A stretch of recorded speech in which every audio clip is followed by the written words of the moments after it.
the Candypants Lifestyle Podcast. Interviewing the world's industry leaders on their journey. Where do we go from here? Hello, and welcome along to the Candypants Lifestyle Podcast. My name is Nick, and yep, I'm still a bit of a novice at this whole podcasting thing. On reflection, considering it took me 47 takes just to record the intro of our first episode, I probably shouldn't have invited someone who has their own podcast on the BBC as a guest so soon. But unfortunately for me, that's exactly what we did do. So this week we speak to someone who started their journey with us as a regular at our Candypants brunch in Dubai, before entering the villa of one of the UK's most watched reality TV shows, all before having to deal with life after Love Island. You might have noticed I still find this whole thing a little bit awkward. So, as always, I kind of hope no one's listening. But if you are, this is the journey of Laura Anderson. Oh, by the way, the following podcast contains some rather embarrassing accent impressions from the outset that some listeners may just find offensive. You have been warned. Laura, how are you? I'm good. How are you? That was me doing your accent. Oh my God. If this goes on, this is going to be a very long podcast. Both mine and your accents. Like, Howie, what are you saying? If you can do this podcast in Geordie, I'll do it in Scottish. No, I can't. I'm so bad at accents. But I do love the Geordie accent. Yeah, I'm really going to regret that intro when I have to listen back to this. But anyway. Right. So if we want to just, obviously this podcast is about your journey.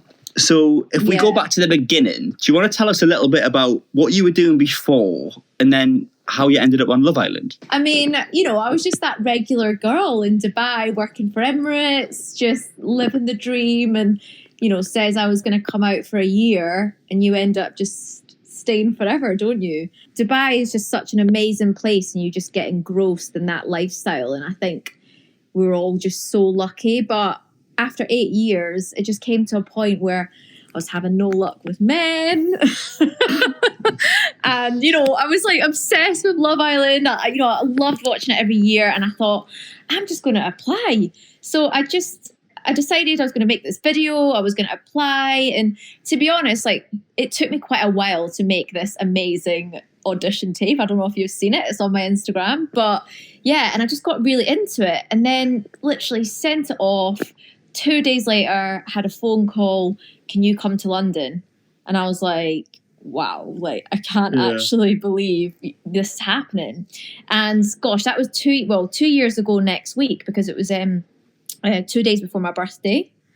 So yeah, I was off, thank goodness. I didn't have to call in sick for a flight.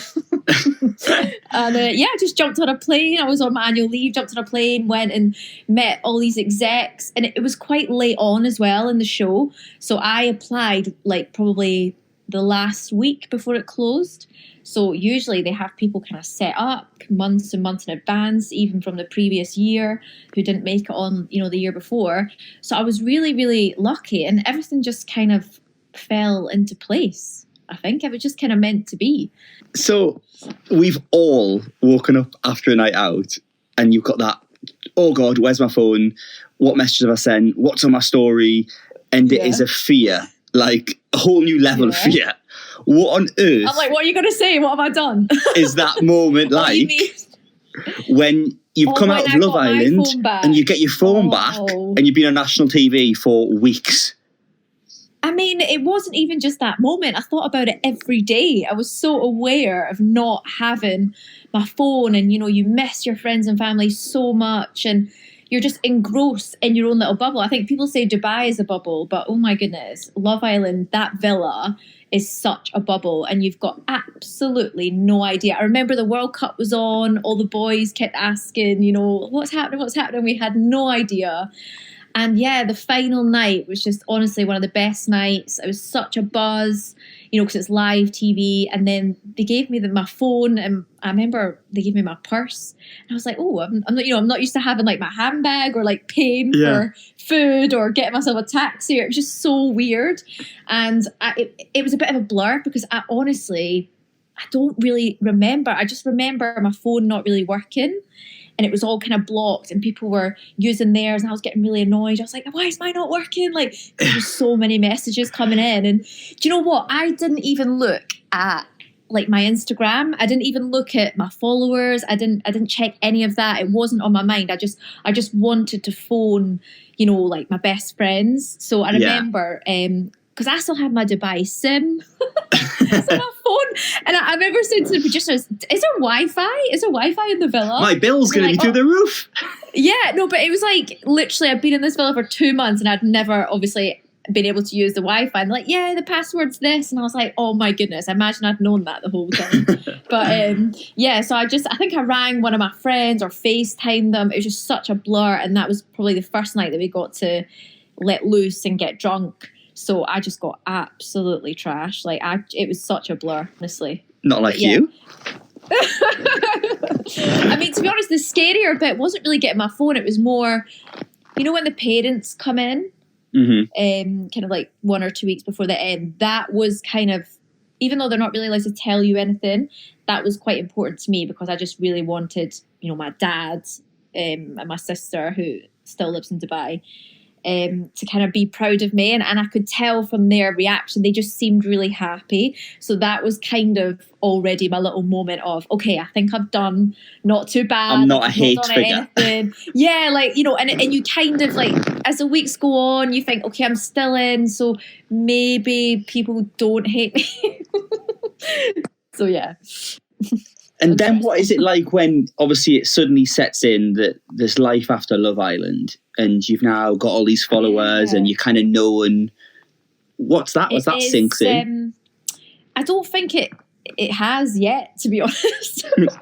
Like still I just get a bit, like sometimes I forget, like if I'm out and about and I'm like in the shop and then someone's like, oh my God, and comes up to you and then you're like, oh yeah.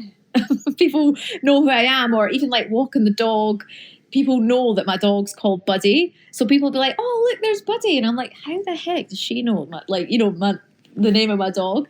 But I think landing into, I think it was Stansted literally the day after the final, and they didn't tell us anything, so we just walked through the arrivals and there was all this press, people screaming, cameras thrown in my face. I literally got trampled on. I remember one of our security just picked me up and rushed me through this crowd. All my friends had come down as well from Scotland, didn't even get to speak to them. I was gutted because they made us for safety reasons kind of get out of there. And all my friends were there, were like banners and that, and flowers. I was like, hi, bye. But it was mad. It's exciting though, and it's nice to have each other as a support. Everyone that was in the final and all the couples, you all really did help each other, and I don't think anything will ever break that kind of bond. And then you get it as well with each year, all the contestants that come off, I've met them and spoken to them and just make sure they're okay because you understand what it's like. So it's kind of like as if you go, when you go to uni and you have your group of friends or people that you work with and you just kind of get each other because you've had a similar experience. It's kind of like that. So it's quite nice if you ever have a bit of a tough day in the industry and you just message someone from the show and they kind of get it. So, yeah. When you said, obviously, you've had a tough day, or you said that, you'll message people who've been on it since because you know what it's like. Well, what is it like, or what is a tough day in the industry like? Because I think that a lot of people will look at it and think, hold on, you're posting a picture with... Oh, do you know what I mean? I'm interested in what is a bad day like, because I'm sure there is then. Yeah, I mean, with every job, it's just different types of stress. And I think there's high expectations, there's a lot of scrutiny. And, people use Instagram every day. It's so easily accessible. You pick up your phone, you see things, and you can't really get away from it because it's so addictive. And for me now, I'm kind of self-employed, I'm my own brand, and people scrutinize they don't just scrutinize, maybe like if you're in an office and you do a dodgy email and they scrutinize that. I'm getting scrutinized for my looks, my personality, how I speak, how I interact with people. And it's like you. So when people scrutinize you because you are your job, it feels more personal and you do kind of feel attacked. And that's where all this mental health stuff comes in. And I've never, ever been that very good at my Instagram or been that bothered. But now it is a full-time job and it's quite difficult to always get it right. And there's always going to be someone telling you when you get it wrong. Do you know what I mean? And sometimes there's a lot of money riding on it. There's a lot of kind of pressure maybe from a brand that you're working with or your agency. And again, the media, like I could do one thing and then it might be in the Daily Mail and it might even not be true. Do you know what I mean? And then I'm worried about my family. What are they going to think? It's just one small thing can just become this massive, ordeal out of nothing because people just get obsessed and they think that they know you. But everyone's got different sides. I mean, you yourself, you have so many different sides to you, but because you're kind of known, to do with Candypants, people will just see that fun side of you, but you've got a different side as well. Do you know what I mean? And how do you deal with that kind of negative stuff that comes with it? I mean, when I get trolled, I usually troll them back just for the laugh. My mum always taught me to stick up for myself. So yeah, I do sometimes try and give it back, but you're fighting a losing battle, to be honest. Some people, especially online, they become different people. It's just you can't win. People have got their opinions and you just sometimes have to roll with it and just accept that not everyone's going to like you. Do you know what I mean? If you're opening yourself up to like a nation, like a country or worldwide, I mean, I think Love Island's been shown on loads of different channels in like the US and Australia because I keep getting all these random messages from people. Right. I'm such a big fan from the US. I'm like, yeah. So it's just a stressful point of the job, and the quicker you kind of realize that and just get on with it, the better. But it's really important. I think I've got quite a lot of good friends from obviously before the show, and they've been really kind of loyal to me. Well, some actually have, some haven't. But it's really important to kind of have real friends and not just people that might want to suck up to you, might want to use you. It's like anything in life. Like, I'm sure, again, you get it. Like, people are like, oh, Nick, can you get me into this club? Do you know what I mean? Like, if you've got anything to offer, people will take advantage. Just usually happens with me and my bloody love life. You mentioned your friends there. So what were your original friends before you went on Love Island? Yeah. What was their reaction after? Do you know what? Very mixed. For example, one of my best friends, we had a couple of fallouts because I moved to London and she was here, and I obviously was like, please come to this event with me. I don't want to go myself. Just want to have a laugh and be with her. And then people will come up to me and I wouldn't be able to give her attention and she would feel left out. Or I remember once she had an argument with this girl because she was grabbing me and she was like, leave my friend alone. And I'm trying to adapt. It's new for me, but I always felt like I'm working. Whereas, my friends just think it's a night out, but I can't say no to someone. Like, I'm not bloody Britney Spears. You know what I mean? Like, I've been in this industry for 2 minutes. So I just made sure that I was constantly just given whatever, what the fans or whatever you want to call them, like, wanted. And just, yeah, you do kind of have to, going on a night out is not the same. Which is probably like annoying, isn't it, for your friends? But if they're getting the free drinks, they're not complaining. And how's the press side of that? Because you've spoken very much about the Instagram thing, but how is the side of the press different?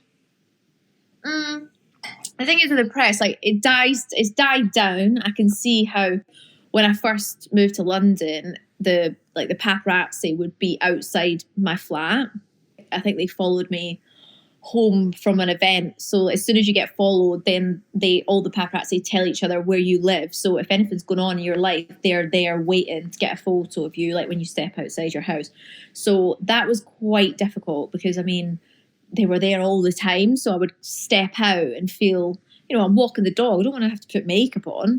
But it was that's the first time I kind of got anxiety. I was like, imagine feeling watched. Do you know what I mean? And it's not like you're getting any money for this. Like, they're just making money off of you, like walking down the street looking a mess. But it's settled down now, and I've moved out of London a little bit, and I don't think they know where I live now, so it's a bit easier. Did you struggle with that anxiety thing? I think it's a lot easier now because everyone talks about it. I think before I would just say, oh, I don't, I'm a bit nervous, but I think with saying anxiety or saying mental health, it does seem more normal and accepted, especially in the industry. And again, we all kind of help each other and everyone talks about it online. So now it's just, it kind of comes with the job and I understand it more. And I just feel like, obviously I was thinking about us talking about this today, and I actually feel like such a different person from 2 years ago, when we'd be going out nights out in Dubai. I feel like I've learned so much about, I guess, the industry and myself, and just, you just have to have your wits about you and not trust people and just not believe all the BS. What do you think? Which is good for anyone, isn't it? Oh, 100%. But what do you think, if you were to look back at the last 2 years, what do you think is the biggest thing you've learned? Biggest thing I've learned is just to enjoy the actual moment and not like compare yourself to everyone, because this is the thing, coming back to Instagram. Imagine you wanted a promotion and like you didn't get it. You might not find out too much about who got it or whatever. But for me, if I want to work with a brand or if I wanted to get some job, I can just open up my phone and see someone else in the industry working with that brand. And it's like constantly kind of makes you feel a little bit like, oh, I'm not good enough. So it's just not comparing. Everyone's got their own little journey. It's totally, what's for you won't go by you. I totally believe in that. And you've just got to enjoy each minute and not worry about the next job and the next job. Because I think from the get-go, I always used to think, oh, am I doing enough? Am I actually being successful? And I never ever have felt like, oh my God, I'm doing so well. And then I look back and I'm like, oh yeah, I remember I did that. Oh my God. But at the time I was a bit stressed and I wasn't really realizing, oh my goodness, I've just worked with, Primark, or I've just worked with like Virgin or McDonald's. It's like, that's a big deal. And I think, I don't know, maybe I'm just modest or too hard on myself, but I think just living in the moment, because you don't know what's going to happen, that's like a big thing. So I just kind of take each day as it comes now and try and like enjoy the experiences. Do you know what I mean? So like for people who don't know, how does that whole, without going too far into the whole influencer model, how does that thing with brands work? I think that a lot of people will assume so-and-so sends you charcoal tooth whitening paste or whatever and you post it, but it's not as simple as that, is it? Oh my goodness, no. And I would not do that because that's a really cheap crap thing to do. It takes a lot of time and preparation. You obviously get approached by different brands, or maybe you seek out them. It works both ways. And you might have a short contract or a long one. And goodness, like you get sent like in-depth briefs of what content they want you to create. A lot of the time you don't get to write your own caption. And I'd always try and say, I really want to write my own caption. If they send me something, I'm like, I would not say that. That sounds really cheesy, or, because you have to entertain and respect your followers or they'll go away, Yeah. And they follow you because they like you. So if you're saying things and acting in different ways and promoting strange things that don't really go with your brand, soon people will start to unfollow you and then you're not going to have a job. So you need to be really careful. And a lot of times I might be at home, and I've had to learn how to edit videos. I've had to learn how to edit pictures, take my own pictures, get lights, get tripods, get Bluetooth clickers to take my own stuff. And then you work so hard, and then you send it off, or you send it to your agent, and then the brand will come back and be like, oh no, we don't like it. Or they'll be like, oh, it looks to this or to that. So it's a long kind of process. And then, you're told what time and day that you need to post, and you might be away. It's like always when I come to Dubai, the time difference, I'm always out drinking somewhere at 11 o'clock, and then it's like, oh, Laura, you've got that post to do, and I'm sitting in a bar somewhere concentrating, like trying to get the right tags. And to other people, I always worry, because I think, oh, they're like, oh, why is that girl on her phone? But I'm genuinely, working. Yeah, it's quite funny. But, it's not the worst thing in the world. So you just have to get used to it, don't you? And one thing I want to ask you is, I mean, you're not going to thank me for this, but oh, what? When you went on this and you were a little bit older than other people who were in there. Oh, right, and, yeah. And obviously, like, don't get me wrong, you're not old. You're the same age as me. But you've got there's other people who are in there who are a lot younger, and you've explained that when you've come out, there's actually quite a lot to deal with. How much harder do you think it is for them, where, like, you see people on there who are maybe like 19 or 20, and, I was a different person at that age. I just think... Oh my God, completely. And that's what I've always said. I've always felt like I was better off being older, dealing with it. And I can see from my season, obviously I knew them the most, and we've had, the 2 years now being out. I've seen such a change in all of their personalities. Obviously at the beginning it went to some of their heads, and the people that have kind of lasted and done well, it's made them really grow up, because they're having quite professional meetings, and they've got a big responsibility, a lot of money riding on contracts. Going on TV is quite tricky. Some of them have done other TV shows since, and I'm quite proud of the way that some of them have handled it. I think you just need to get a good agent. I don't think there's been anyone from Love Island really that's kind of done anything that outrageous. It's more like your Geordie Shore. Don't blame me. Don't do me. No, but do you know what I mean? Like, it must be way more difficult not knowing who you are. Even in there, I felt like some people were acting. Do you know what I mean? Because they don't know who they are. So they're still a bit like, oh, what do I do? What do I do? So yeah, really difficult for if you're young. I think the age should really start at like 20. I think it's 18 at the minute, but that's so young. Do you know what I think? And I think one thing that's nice, that I suppose, for you that's come out of it is, I suppose that you've kind of built this little bit of like an agony aunt type persona. And tell us about the podcast. Obviously, I am now a fellow podcaster. Oh, yeah. Well, podcasts are just massive now. Like, everyone loves them. I think they're massive in London. People, commuting on the tube. Obviously, it's nice to listen to music, but podcasts can be so educational, inspirational, and there's all these like positivity chats, and people just like to be nosy, and or some funny ones, whatever.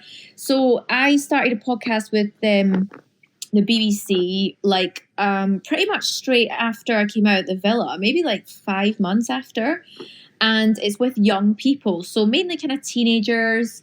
I interview 3 at a time, and they've all got a kind of similar story depending on the topic of that podcast. So it's like first time experiences, from first time they got drunk, had sex, or first time, they dealt with death in the family. It's very extreme. There's like really funny ones and then quite deep ones. So it's been like amazing for me having no, experience kind of hosting, just sitting and chatting to these young people, and it makes me feel so good. Like, I'm dead nosy anyway. I love a little chat, but sitting in front of them and then watching how they interact with each other and then help each other and become friends after and get excited to just be there and be involved. I think when you're young, you just want to feel like you belong, don't you? And if you've experienced something that your mates haven't, you feel like a bit of an outsider. So it's definitely a place for young people to come and speak. And I just can't believe how, I mean, they get a bit of a bad reputation these days, you know, teenagers. But my God, I was not that intelligent when I was young.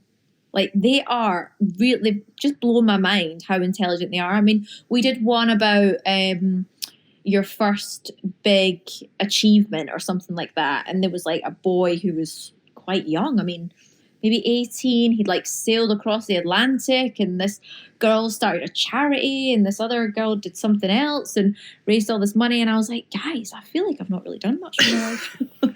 Like, it's really interesting. And it's actually nice as well, maybe for parents to listen in, because there's stuff about, you know, online trolling, which of a generation of their parents, they wouldn't understand it. You know, even bullying or stuff like that. It'd be nice to hear, because if you think about it, when you're a certain age, we all have the same kind of feelings. We all go through the same stuff at school, and it'd be nice for the parents to listen in and be like, oh, I bet you my kid feels like that, or, oh, Laura said that to them. And, you know, I need to be careful I don't patronize them. And luckily they all seemed like, you know, I was like asked for their feedback afterwards, and they're like, oh, thanks so much, you know, you made me feel really comfortable. And yeah, they're just there to chat and learn from each other, really. So feels like I'm doing something a little bit substantial and credible instead of just my Instagram posts.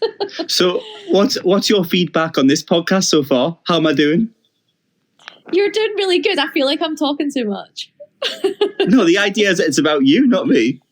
No, I know, but you can totally butt in. You know what? It's easier doing a podcast when you're with the person. Because you can see them face to face. Yeah, and like even like, because what I'm used to is a group as well. So I like how they interact, and I say that to them as well. I'm like, just so you know, you can jump in, you know, and ask each other questions, and it's just nice to watch other people. I don't know. I get quite proud of them because they've never met, and I can tell they're nervous. Do you know what I mean? And then actually, some of the stories are very, very personal. It's a big thing to go on and talk about on the BBC. It's a big thing, and it is. And you know, a lot of them do it because like they like me as well. There's like a lot of young girls that want to do it, which obviously I would hate for anyone to feel.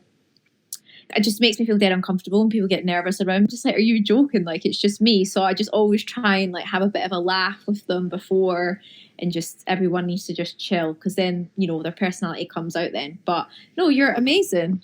No one's been starstruck with me yet, so I wouldn't worry. I haven't got that problem.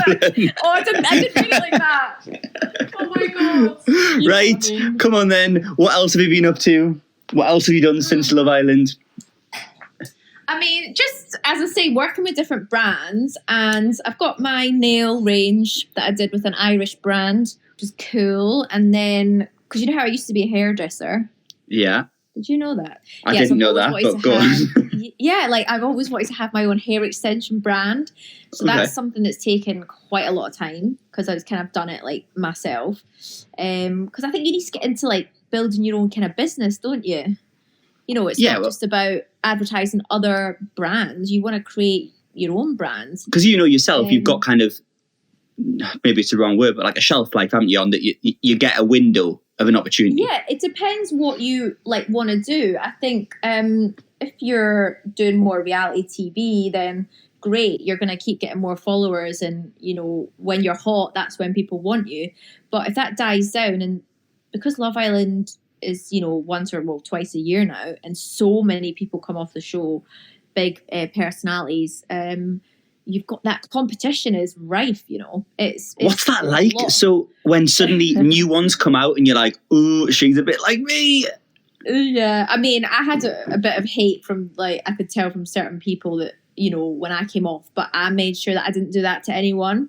And especially because they're younger than me, and I'm not like mean, you know, I just wanted to be, I want to be their friend, you know, like I want to, you know, you're going to meet them all the time at different events. So I would rather just support them. You know, I'm not going to get any more jobs by being horrible to someone. But yeah, I think now kind of moving forward, I'm actually going to move back up to Scotland. Right. 10 years on. How crazy, because I was in Dubai for so long. Yeah, I think there's a bit of a niche up there for me. I'm going to hopefully do some radio presenting, and I'm doing like a little course in TV presenting. I really want to get into kids TV. Yeah? Yeah, like. So is that the dream now? Is that kind of... Yeah, I feel like, do you know what? I had so much fun on Love Island, and it just made me realise I like TV, you know, and all these reality shows that come up, like, you know, The Jungle or Strictly, all that. It's not something to aspire just to do. It's something that comes as an extra on the side in time. Do you know what I mean? I think I need to actually, or I want to have a career that's not just an influencer on Instagram. I mean, I'm not saying it's my age, but I don't enjoy it that much. I find it like a little bit mind numbing. Do you know what I mean? It doesn't feel real enough for me. I want to do something where it's more like every day I've got a bit of a routine. I'm actually interacting with people, not just on my phone. Do you know what I mean? Would you go on reality TV again? Oh yeah, 100% I would, but it's like I almost want to concentrate on, like, I say, you know, a career in like TV presenting and radio presenting, and I think that's kind of what I want to do in Scotland. And, you know, obviously I wouldn't turn down a show, but that show doesn't last forever. It just lasts a few weeks, doesn't it? You know? Yeah. What's your dream show? What do you want to go on? Oh my gosh. Right. So basically when I was young, I used to do like Latin and ballroom dancing. Right. And I have been obsessed with Strictly since I was maybe like 10. For me, that is like the ultimate show. Like, and I know that I would win. I want to pick up that glitter disco ball in the middle of Blackpool Tower and be like, Dad, I've made it. So yeah, that's my dream. But, you know, it's probably not going to happen this year. But in the future, you never know. So this kind of brings us on right to our like last question. And we're trying to ask everyone this because I've been told that from people who know about podcasts, that it's good to have like a theme that runs throughout. So okay, if you could like phone call your past self, if that makes sense, you could ring Laura, who's just come out of the villa, and you could give her a phone call. What would you say to her? I would just say, you know, have all the confidence in the world and just enjoy every minute. And this is all about you, no one else. You don't need a man. And just work hard.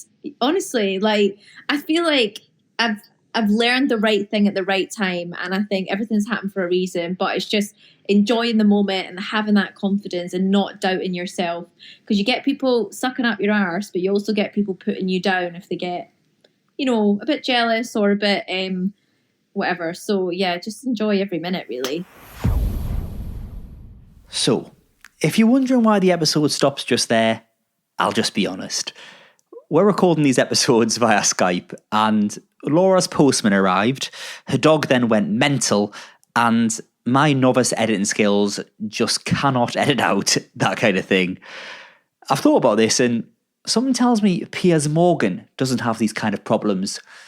But that being said, something also tells me Piers Morgan probably doesn't record episodes from his bedroom either. We'll be back with some more of the podcast next week. But in the meantime, don't forget, Candypants Radio is now live. You can find all of the shows by just searching Candypants in the Apple Podcasts search bar. All of the episodes will be there. And while you're there, please click subscribe to both of our podcasts. It will be a big help and it will make me very happy too. This has been the Candypants Lifestyle Podcast, and we'll see you very soon.